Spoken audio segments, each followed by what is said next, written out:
What's going on, y'all? It's Tristan of Layfield Resume Consulting, and I've teamed up with Living Corporate to bring you all a weekly career tip. This week, let's talk about the length of your resume. Have you ever been told that your resume has to be one page? I get so many questions during my consultations on how long a resume can be. I think getting your resume to one page is definitely a good goal, but I also understand it's not always possible. I definitely understand the logic behind a one-page resume.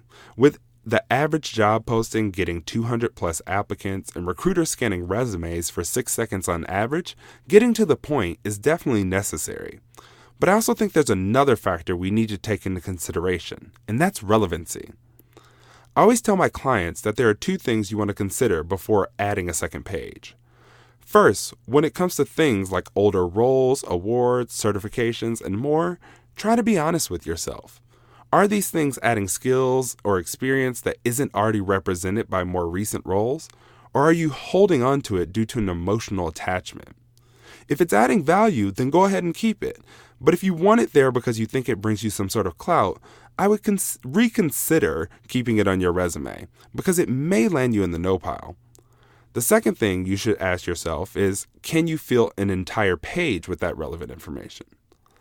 I'm by no means a one-page advocate, but I do believe that if you're going to use a second page, it needs to be filled with relevant content.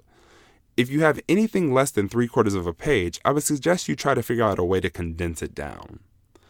While I can definitely see the benefits of a second page, I don't recommend adding pages beyond that.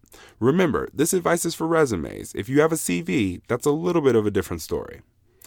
This tip was brought to you by Tristan of Layfield Resume Consulting. Check us out on Instagram, Twitter, and Facebook at Layfield Resume, or connect with me, Tristan Layfield, on LinkedIn.